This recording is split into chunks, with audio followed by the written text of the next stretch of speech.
bogged. Look, it happens to all of us. And there's different ways of getting out of a bog. But have a look at this way for simplicity. I love these Snatchem straps. Their incredible elastic action really springs you out of trouble. Well, wasn't that simple? Told you it would be. Look, it's me again, Jack Absalom. I'm off on another one of my trips, and I'm going to give you some very good bush hints. I'm going to show you some very interesting places. Now, why don't you follow along and just have a look how I do things in the bush. Now, before I get started, let me introduce myself. My name is Jack Absalom. I presently live in New South Wales in the mining town of Broken Hill. But for most of my life, I've lived and worked in the outback. I grew up in some very harsh, rough country where I had to learn the tricks of survival. Look, you can perish in country like this, but if you know what you're doing, you can keep yourself out of trouble. These days I make my living as an artist. I'm also a member of a group of painters called the Brushmen of the Bush. The Brushmen are very well known in Australia and also in many other countries. I've made a lot of films showing people how to survive in the outback, and also the changes that I've noticed in the environment over the years. Now, I get to travel all over Australia making films. And this is what this film was all about, showing people how to travel the outback of Australia safely. 4 gallons a day bus to only lose 1 gallon or 2 gallons. Much safer.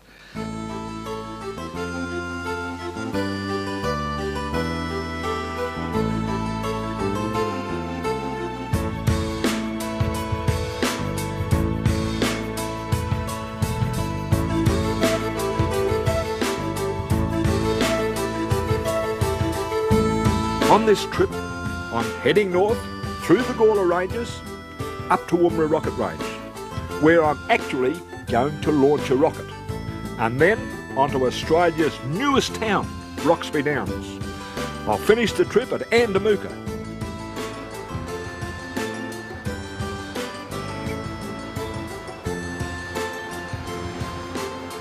What I'm doing here, I'm travelling through the Gawler Ranges, and the law has altered today. You cannot just do as you like, meaning I just can't drive around anywhere I like and camp where I like. If I'm on private property, which I am when I'm in here, I'm on Yardia Station. In fact, they're shearing down here. They tell me the boss, the owner, Sandy Morris, is down here, and I've got to go and see him and ask him for permission, say, to camp the night. May I go off the gazetted road and take a photo of the hills, or those are the sort of things I've got to do. How you going? Good. Jack Absalom, look, I'm travelling through here on the place. Jack Absalom, pleased to meet you. Okay. And is it all right if I camp the night, stop the night, and also, I'm a painter, can I, go and have a look at the hills or take a photograph or anything like that? Normally when people want to camp, we just ask them to camp along the main road. Yep. And because there's plenty of main roads through here. Oh, and, yeah, marvellous. And if you want to go off camp near a hill or something, that's no worries at all. As long as you don't camp near any watering points or stuff while we're working with sheep around the waters. It's a bit... No, that's understood. No worries like that at all. There's a lot of activity out here at the present time because Yardia is shearing. And that is a busy time on any large station.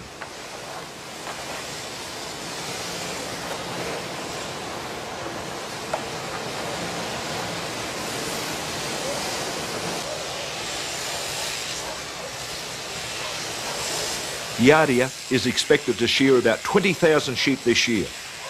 The shed was built in 1920, and shearing really is a great tradition. But of course, things are changing today. Women, for instance, were not seen within a kilometre of a shearing shed years ago, but today they're working in the shed.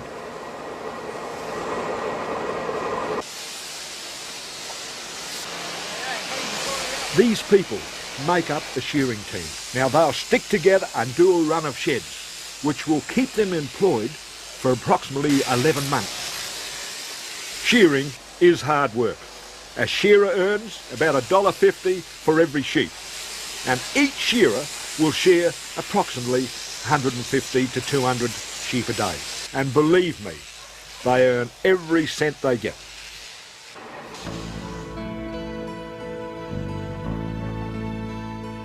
From Yardea Station, I'm being shown through the Gawler Ranges by a couple of experts. Really, they're farmers who branched out into tourism. They call themselves the Gawler Ranges Safaris. They're going to show me some of the history of this area, including this ruined homestead at Painey Station.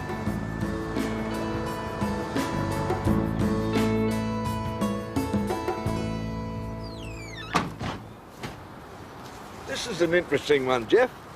This is the old Painey homestead, Jack. The original homestead. And have a look at the stuff. This is made out of mud, you know, bricks with mud. Good. Notice the stonework, isn't it marvellous? The marvellous. Have a look. They might have put a bit of lime in it. Oh, that's amazing stuff. Very, very solid. I'll say, we'll have a look at the beautiful stuff. Look at that. Yeah, Isn't you that see the marvellous? stonework here. Yeah. Can we go inside? Certainly. Here we go. Have a look. Oh, yeah, this is thickness of the walls. Unbelievable. It's very well preserved, isn't it? And where's the Painey homestead now? Like, is Painey finished or what? No, Painey's still operational, very much so. Right. And the new homestead's about 26 kilometres, but closer to Woodner, which is the main centre around Yep. here.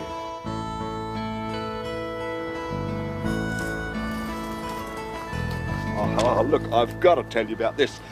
This was the original meat house where these people would have kept their meat. And this is a very fine example of it.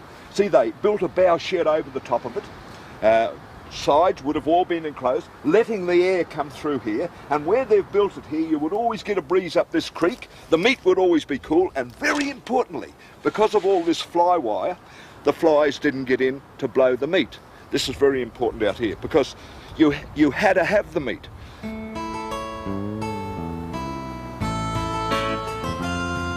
The Gawlers aren't large or even a rugged range, but the country is surprisingly beautiful.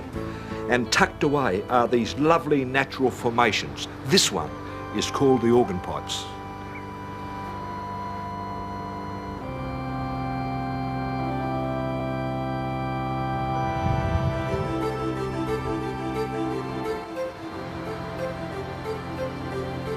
I get a surprise how all this is just so neatly, the whole lot of it's all cracked, as if you stacked it, you know? Well, that's right, yeah, they're all hexagonal. Yeah. The formation of the rock here, all the front of these Gawler ranges here are 15 or 1600 million years old. Yep. You know, some of the oldest rock in the world.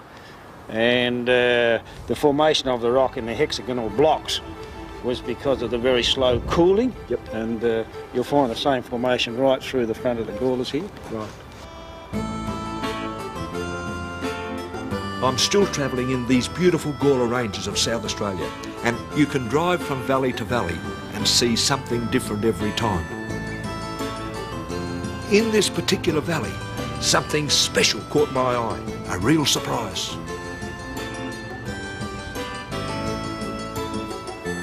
Have a look at that scene. Isn't that a bit of paradise? Wonderful. But I want to talk to you about something different. Something that you would think is quite insignificant. Just these stones here. Now there's a circle of them down there, and up here is something like a square. Now I've seen similar things to this in probably 200 or 300 places throughout the country. And it's a part of Aboriginal history. Because to me, as explained to me by Aborigines many times, this is one of their initiation places. Very, very special place. Where they would have the young bucks of the tribe to make them warriors or elders or whatever you like. And there would be a ceremony go on in here with the elders sitting around, the heads of the tribe, and all these young bucks would be brought in. They'd be paraded around here. And I have seen this done many times, amazing things. Some of them, when they were young blokes, would be very cheeky. They'd say, oh, I don't take no notice of them old buggers. But when these old men came along with a noose made of human hair and just dropped it over their head and led them away, they went away like lambs, and just amazing stuff. And that's what I reckon went on here. And I would believe that somewhere not far from here, probably within a half a K, is their camping ground. And most assuredly, wherever that is here, there will be as near as possible to permanent water. Ah, that's what I'm looking for. Now this is an Aboriginal water marker. They mark their permanent waters. Now, I've always believed that they did this, say, as a community service for the travellers travelling through this country, because after all they were nomads. Because this tribe here, they would have known where the water was. They didn't have to have it marked. So I believe this dragged the travellers in from the plains and said, come and have a drink with us if you like. And this is the most simple one I've ever seen, because when I look around, just over the hill here, I can see natural springs.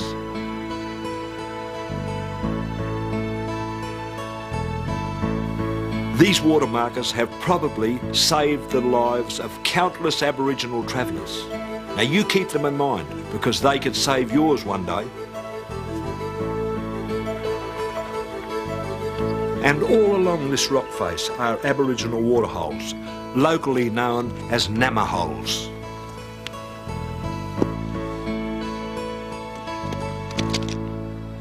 Now this is interesting. This Nama hole, they have covered with a stone, simply to keep it from getting polluted, from animals or birds getting in there, dying, drowning and polluting the water. Very interesting. Now if you come across things like Nama holes or ceremonial grounds, leave them alone. They are part of Australia's history.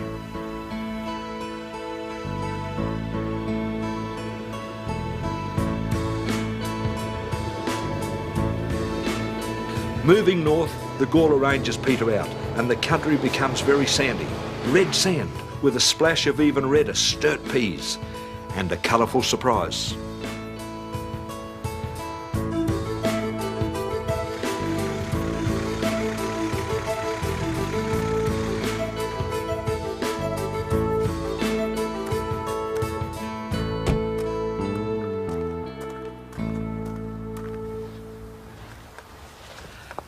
Have a look at that, beautiful, lovely red. I love these colours, the heat of the desert. Now I'm about to leave the Gawler Ranges and I've got a surprise for you. How is this? Isn't that something special? Completely different to that.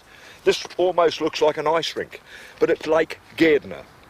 To me, very special place. And this is one of the big lakes. It's something like 160 kilometres long, 40 kilometres wide at its widest part. In fact, it stretches right up to the railway line, Transcontinental Railway at Kingunya. And these lakes have always been very special to me because a few years ago I used to give talks on the inland, and you cannot talk about the inland unless you mention the lake system. And to me, all these lakes were the last remnants of the inland sea as it drained out of this country, all fed down to, say, the head of Spencer's Gulf, like Lake Eyre, Lake Frome, Lake Torrens, Lake Gairdner. And I believed that as the years rolled by and all the silt was pushed down, say, into the head of Spencer's Gulf, it would eventually fill up and become another lake, and that then would be the end of the whole inland sea era. But one day, when I was giving a talk like this, a chap came up to me afterwards and he said, "You know, you're 100% wrong." I said, "How come?" He introduced himself. He was Professor so-and-so. This was his specialty. And he said, "Look, this has nothing to do with the inland seas." He said, as we rose up out of the seas in Antarctica, as the world moved away, he said, these were depressions.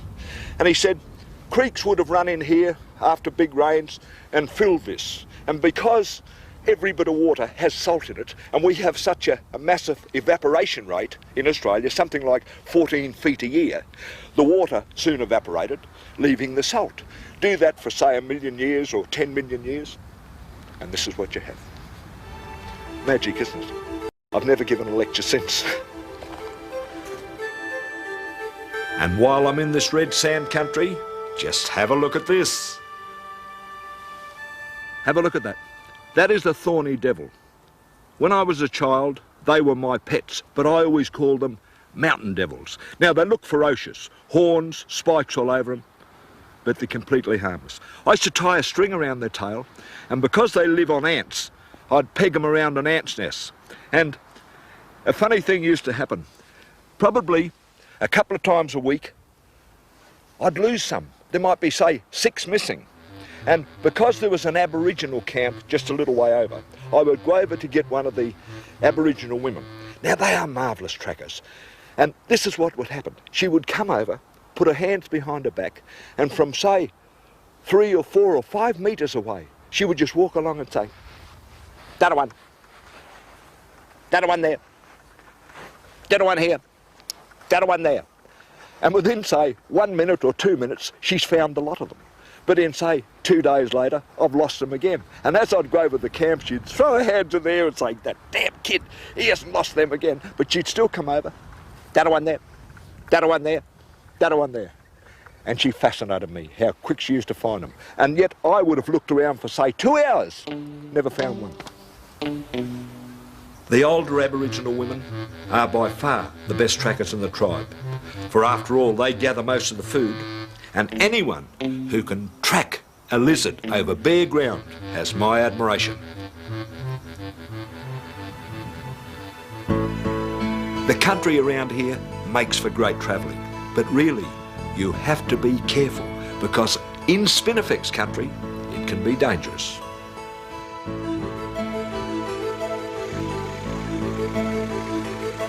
In fact, in this sort of country, as soon as you smell smoke, you have to move into action.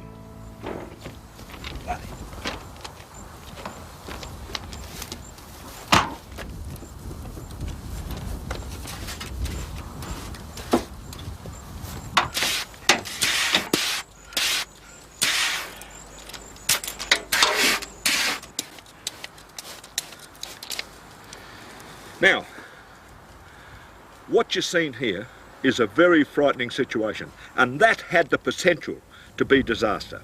Now, when you drive through country like this, with the grass up so high, because we've had good seasons, and look at all these seeds on the top of this, they just all build up and build up around your exhaust, and the first inkling you get there's something wrong, you smell smoke. Now, you dive out the thing to have a look, and there's smoke pouring out from underneath. Now, you've got to get it out quickly, and you've got to clean it all out, and you've got to make sure you don't scrape it out and light the whole country.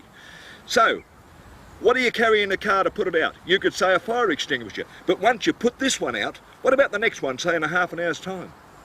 You're gone. This is what I do, look. This is my spray that I spray me fruit trees with. Now I just throw that in. Now I can grab that, I have it somewhere where I can grab it immediately. And look, with this I can spray, look at that. I can get under here, put the thing, spray it, get it all out. A bit of wire like this, which I hang up here, and then I just hook it out. Hook all this dead stuff out. When it hits the ground, I spray it. Get the rest of it out. That way you're safe. But you can't do it with an ordinary container. How do you splash the water under there out of, say, a 2-gallon plastic container? You can't do it. You must have something, say, like that, or a bushfire spray pack, or whatever it is. That's just my spray that I spray me fruit trees with. But that is worth a fortune to me in a situation like this. And while I'm talking about grass fires, here's a safe way to boil your billy. Looks like an unidentified object, doesn't it? This is what I call TARDIS. Now look, it's simple. It's just a tube, reasonably thick material, a couple of bars on the top, a mesh bottom, and a lid on top. What do I do with it? Well, in this country, when you're travelling around, you realise that the property owners are very, very touchy about tourists, other people, lighting fires, you know, say to cook their meals, and causing a bushfire. I take this with me. Now, why? Because I can light this up anywhere. All I do is put a bit of paper in, a few twigs, a bit of grass, lift the top, put the billy on.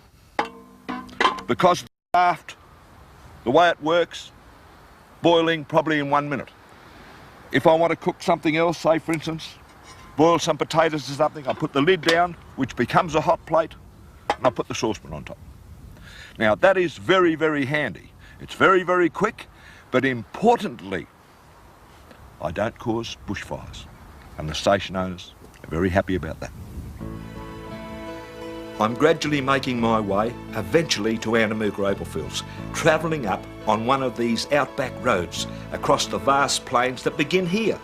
And it's not uncommon to see a sheep musterer working well away from home. Not with horses, but as a gasoline cowboy today. I will eventually strike the Transcontinental Railway, roughly at a halfway point between Sydney and Perth, at a place called Kingunya.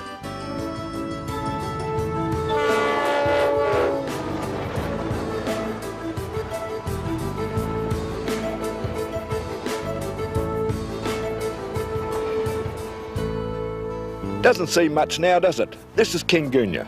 It originally started off as just a railway settlement, probably 4 or 5 houses, and they worked looking after the railway line. But then, when this road was improved through to Cooper Pedy and up to Alice Springs, this became a main place. There was workshops here, there was a good hotel here, you could get service here, petrol, fuel, everything like that. And of course, when you come to here, the first stop was this building behind me, which was the hotel. Same coming from back, the great watering hole.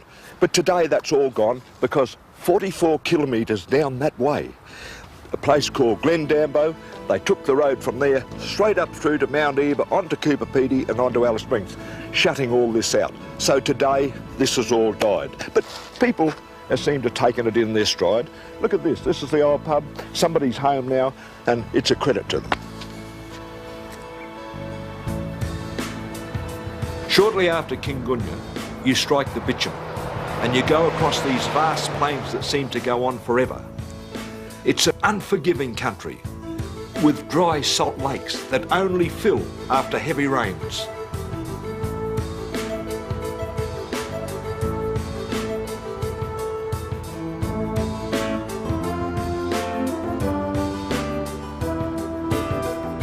So far, I've left the Gawler Ranges behind me, I've come through all this beautiful lake area to Kingunya, which is on the Transcontinental Railway, and now I'm at Woomera. This is harsh country out here. These rooms used to be the overnight stop for travellers. I stayed out here over 50 years ago when it was called the Ponds. In those days, people used to say it was the middle of nowhere. But an important thing happened in 1947.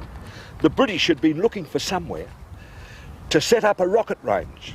The Germans had literally blown them to pieces with rockets and buzz bombs and that throughout the war. And they'd had enough of this. They said, never again will we get caught like this. So they were going to have rockets of their own, just in case. So Woomera Rocket Range was set up, which I'm looking at now.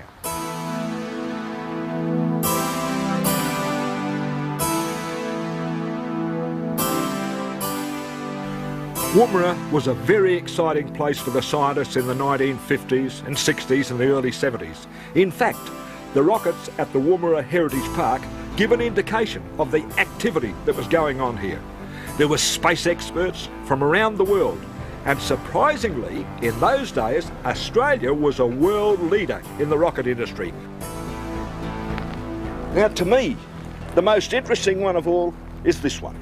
This is the Jindervik, and the Jindervik was designed as a target aircraft.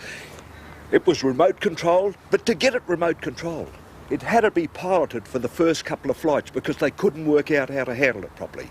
But most importantly, it was Australian. It was the first one we made ourselves. We developed this, and when it was developed at the time, it was the best in the world.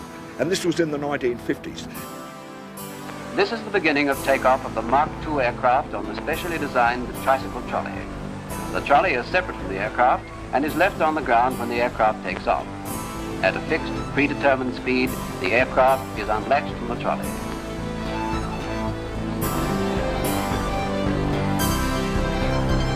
The steep angle of climb after release from the trolley is quite evident in this picture. There were over 2,000 rockets launched from Woomera before it was closed down in the 1970s. But there's a piece of space junk that I want to show you. It's only a piece of wreckage, but it made history. I've told you many stories over the years, but I don't believe there's one as amazing as this one. Really amazing because it was a story, or is a story, of a great Australian achievement. In the early 1960s, the Americans came out here and brought 9 of these Redstone rockets. They had some specific tests they wanted to do. And after they'd finished all these tests and got all the information, they still had 1 rocket left. And they said to the Australian government, here, look, we don't want to take this thing home, you have it. So Australia said, okay. Now, it's all right having a rocket, but you've got to have some purpose for it. So, after thinking for a while, they come up with the idea that they wanted a satellite. They could get a satellite and put it in the rocket, they could launch a satellite. So they approached the Australian universities, and I think practically every university was tangled up in this, and they, unbelievably, produced a satellite in 11 months. That's amazing. Put it in the rocket, press the button, and away she went. And everything went to perfection.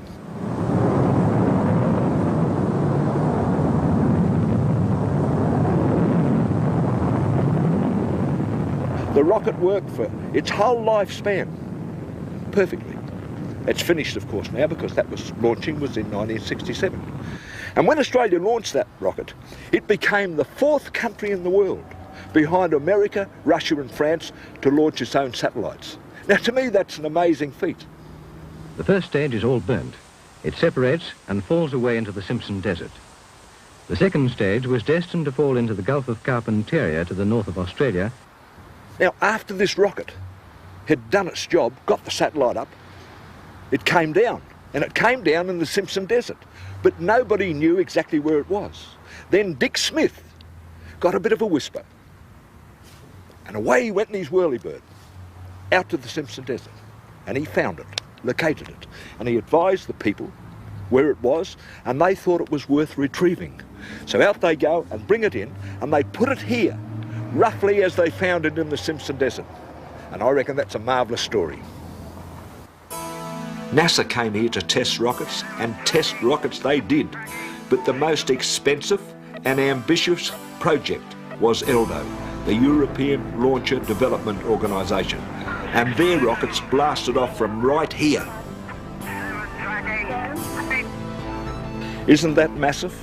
And that is a real part of our history, because this was the main launching pad at Woomera Rocket Range. Look, let's just have a look at it.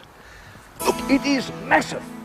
Tons and tons. But imagine up on the top there a gantry with a rocket in it on top of this. And the rocket on the top would weigh 105 tons. It would be 104 feet 6 tall. That's amazing. And imagine when they rolled the gantry back and pressed the button. All hell broke loose here, because this would all be flames that would come across here and go across this valley into the hill on the other side. Amazing. And away went the rocket. Listen to the words of the controller as he predicted 15 minutes earlier what everyone hoped would happen.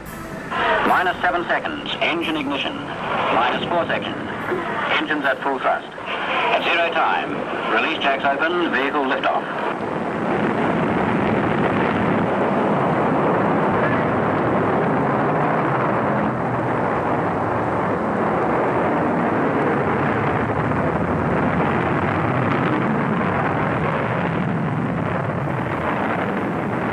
Well, you've got to admit this is very impressive. And really, it's nothing to what it would have been in its heyday. In fact, I believe Australia should still be in the rocket business.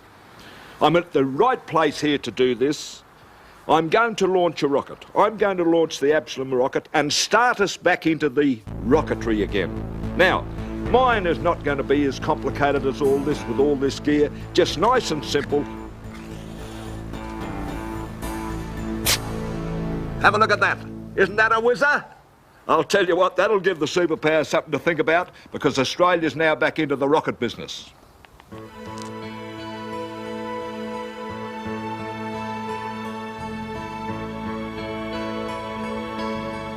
Despite the sophistication of the nearby rocket base, this remains a very desolate, dangerous country. Even a simple breakdown can become a major problem. Something as simple as a flat battery in a car. Now, positive to there, to positive, and earth, always earth onto the body. I don't want sparks around to the top of this battery. You go and jump in your car and we're ready to give her a start. Look, years ago, you could do anything. Somebody in trouble with a battery, you just pulled up alongside them and said, no worry mate, you hooked your jumpers on, hooked them on here, started your car and bang, no worries at all. You cannot do that today with the electronics in cars. Do the wrong thing here and it costs $2,000 or $3,000 to repair the damage you've done. You've got to come out and have special jumper leads. They're quite expensive, but you've got to have them. You can't use the other one. Now, once I connect this on, it tells me everything's correct and everything. But importantly, it won't do the damage. The old jumper leads are gone with today's electronic car. Now, there's lots of types of jumper leads on the market.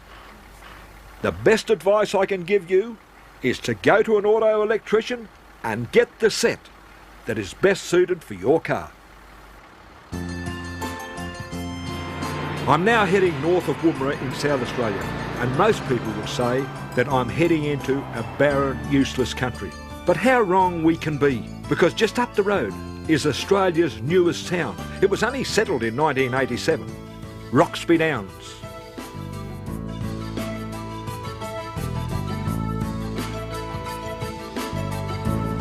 Roxby now boasts a population of 2,500 people, and its very modern facilities include shops, great sporting and recreational complexes, and some suburban Australia out in the desert. In fact, Roxby is just like any other country town, only it's newer and it's better.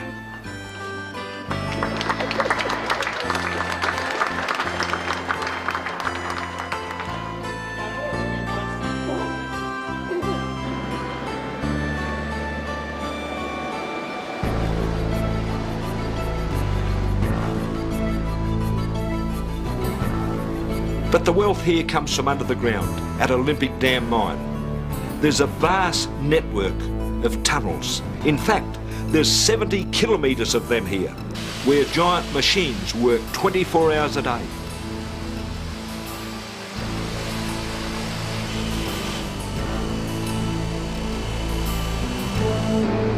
Roxby Downs is the 6th biggest copper deposit in the world. It's amazing. That behind me is the crusher plant. There's 2.25 million tonnes of ore a year go through there, and then afterwards they go to 4 different processing plants. The discovery of copper at Roxby Downs is both a story of good planning and the most amazing luck, because the geologists had a theory that the old South Australian copper towns of Burra and Moonta and Kapunda were part of a large copper body that had never been discovered. They plotted all the geology and decided to drill at Roxby Downs. By a stroke of amazing luck, the first drill hole found copper, an amazing, massive load of it.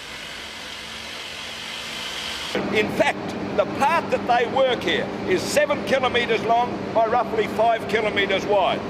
And it is massive, and possibly it'll get bigger. And they estimate its life now, if no one deposits, is over 200 years. Being from Broken Hill, I am fascinated by mines. Really, it's a whole new world underground, not the pick and jackhammer of my era. The crib rooms haven't changed much, and I can still show the young miners a trick or two. Just 1 second, while you're shuffling. What is that? Now watch it. What is it? Oh, the H-Arts, look. For 10.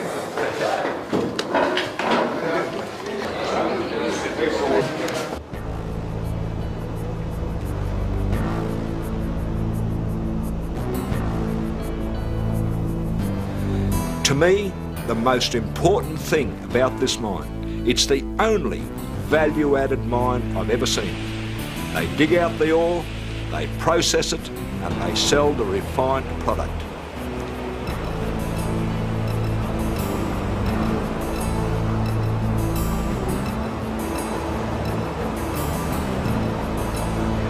Well, here I am at the business end of the Roxby Down mine. Now, you remember that crusher I showed you, where 2.25 million tonnes of ore a year go through there? Now, after 4 processes, we have 70,000 tonnes of copper, 1,500 tonnes of uranium, 500,000 ounces of silver, and 20,000 ounces of gold. Wonderful. And this is where it is here. My favourite stuff. Look at that. 17 kilos of gold. Value, $250,000. And you know what? They give these away as specimens every Friday. Yep. I would be that lucky.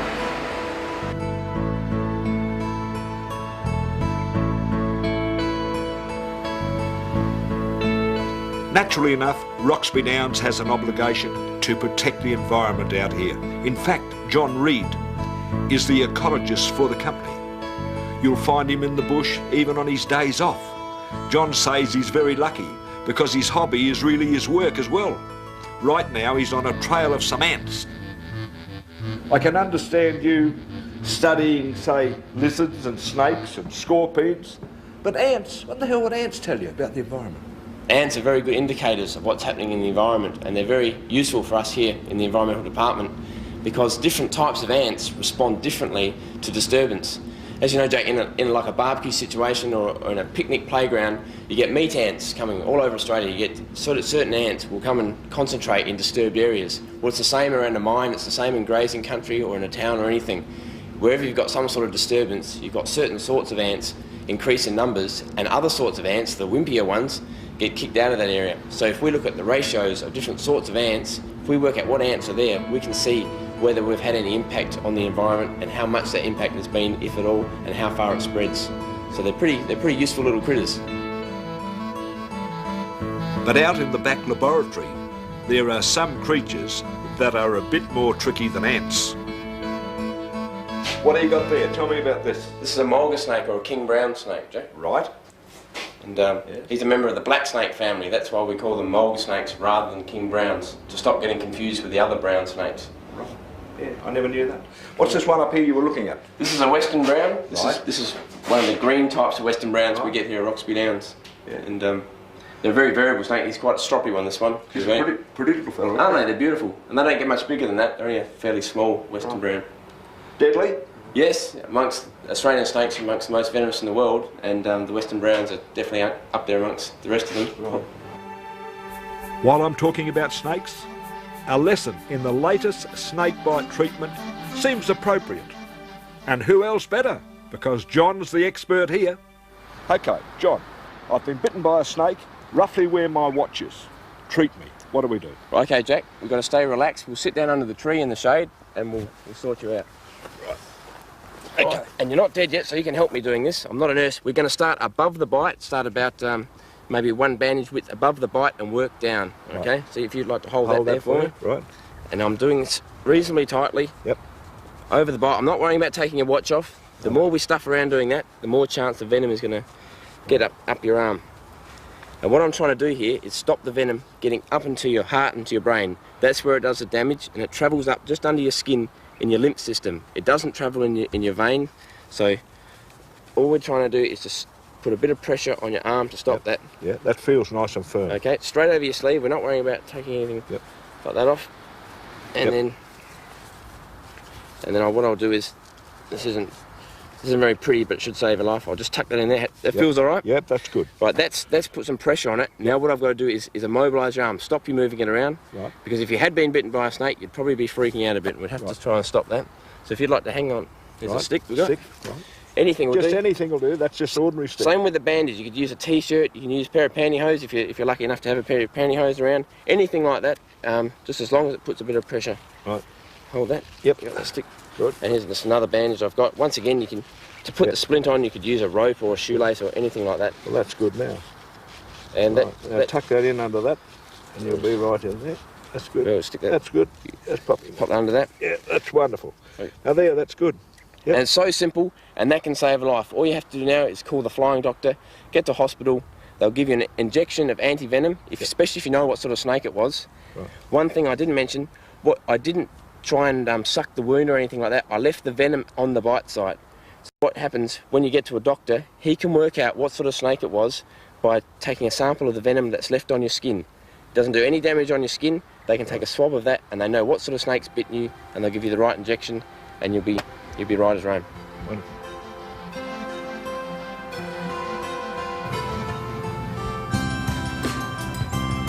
This is the last part of my journey, and it's a place that is very, very special to me because I'm almost at Andamooka Opalfields.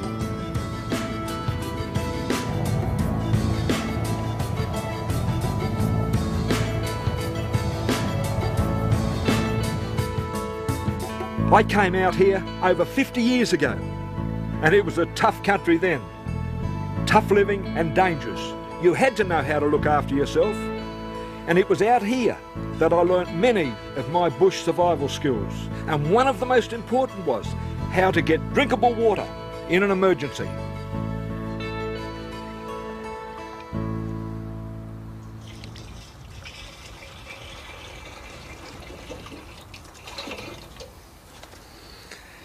That is very salty water. In fact, it's many times saltier than seawater.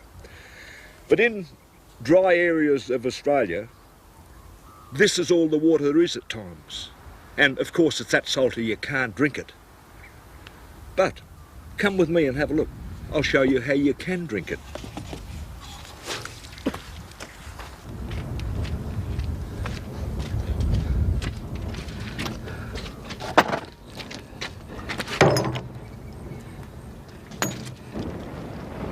Now what I'm going to do here, I'm going to bring that water to the boil. And then when it boils, I'm just going to break the fire down till it's simmering, because I want the steam coming out of there consistently.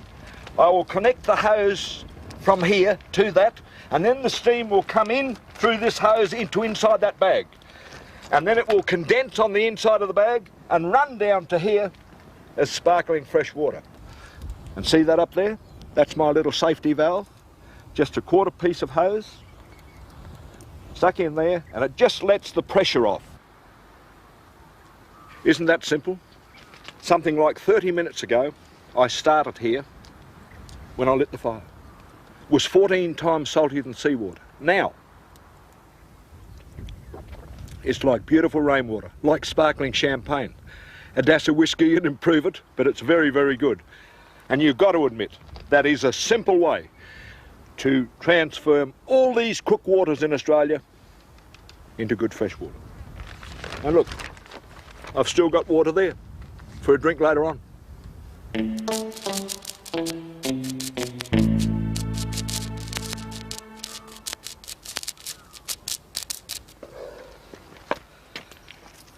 Now, this is a bit of a surprise. What I've been doing here is welding. Now, I'm not showing you how to weld, but I've just picked up this old bit of angle iron, piece of spring, and I've welded the piece of spring onto the angle iron. Nothing flash, and I'm not showing you how to weld. But what I am showing you how to do is to weld using the batteries of your car. Now, this is invaluable when you travel around the outback, because often you break something and you would give anything if you could just spot it up. Come over here and I'll show you how it's done. Now, we need two 12-volt batteries. One hasn't got enough power. If you haven't got two in your car, borrow one from your mate, take them out and put them on the ground, and this is what you've got to do. Now, I've connected negative here. I've got me earth handpiece onto there and earthed it to the job I'm going to weld. Then I've got the positive of this battery connected to the negative of the next battery. That leaves me the positive here, which I connect me positive with my handpiece to do the welding. Quite simple. Just go ahead and do it.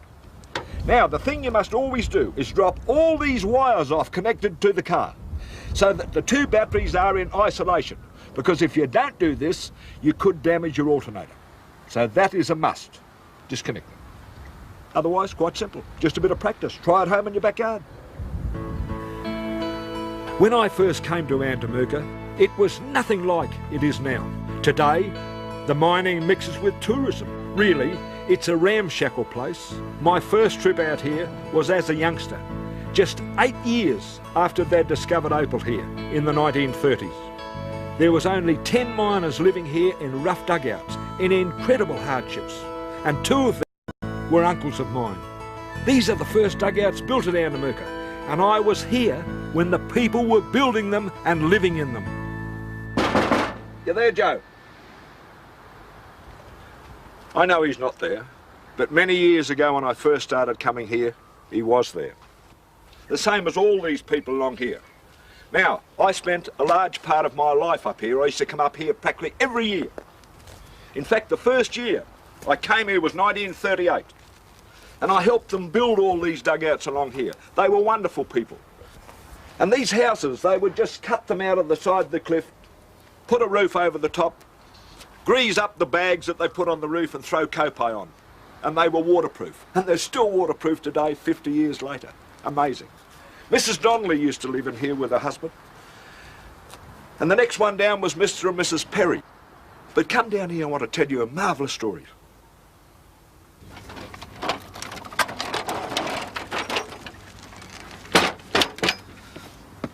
I'm going to tell you the most amazing story of two brothers, the Albertoni brothers, Frank and Andrew. Now, they made this wheelbarrow. Just have a look at it. A couple of pieces of mulga, a wheel made out of square pieces of wood, bit of rubber tacked around it, and an old petrol drum. They squashed it. And why did they make it? They made it over 200 kilometres northwest of here at Coopapedy to carry their worldly possessions down to Andamuka. Now, amazing, isn't it? You reckon that's primitive? Come inside and I'll show you what I reckon's primitive.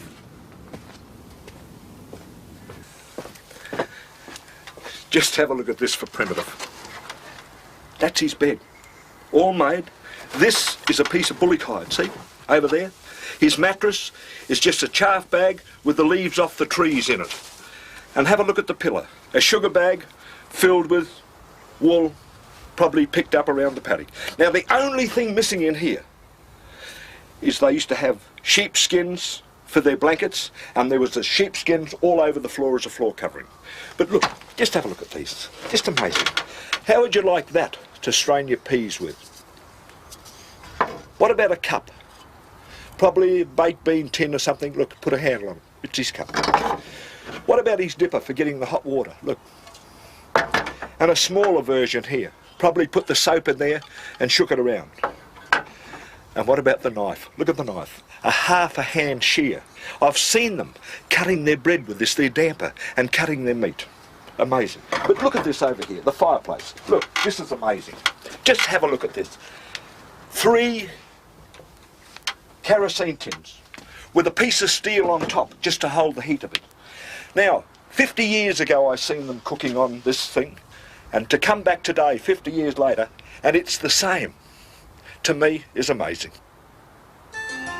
This hut doesn't look much now, but it is part of one of the greatest stories of Andamuka Opalfields. It was owned and built by a chap called Jim Smith. Now, he was an odd sort of a bloke, a real loner in fact, and this story is about Jim Smith and a place called German Gully. And German Gully was probably the most famous hill on Andamuka. And there was not a hole on it. Nobody had put a hole on it. And Jim Smith went up there and he started down the bottom of this hill here. And he sunk a hole and he mined this mine for the whole year. Then the next year he sunk another one up above it and mined there for the whole year. And then the next year again. And in the third year, 2 women, Mrs. Perry, Mrs. Donnelly, went up to Mr. Smith and said, "If you finish with that first hole, Mr. Smith?" And he said, "Course I am." He was a very gruff person. So they went up there, and by lunchtime the next day, they had both earned $4,800 of opal each. Amazing. And why? Nobody knew he was even on opal, because he wasn't selling it on the field. He would take it away with him at Christmas time and sell it away. So nobody knew. And here was the biggest rush of all time. Everybody flew up to the hill. And very soon they had it pegged out everywhere. And it was the most fabulous hill. There was opal everywhere, because there was a big fault there, and they were just following the opal along, and everybody was getting opal. Come with me, and let me show you the story and tell you about the great claim, the Bank of England.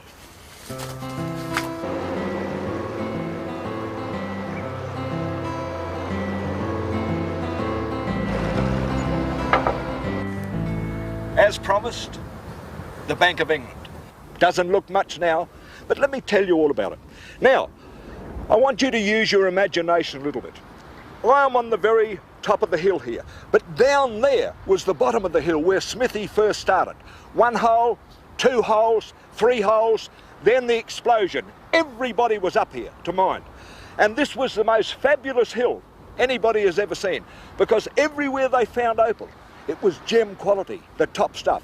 But here, this, the Bank of England, was the prize of all, because two big faults had come in and joined here, and Smithy was on the bottom of them. He was following them up, and it just appeared as if the opal had been poured in there and all got caught up in these faults. And everybody that came in here made a fortune, and really big fortunes.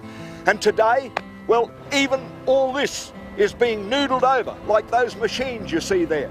They're going over it and over it and over it, just trying to find this quality stuff that only the Bank of England and German Gully produced.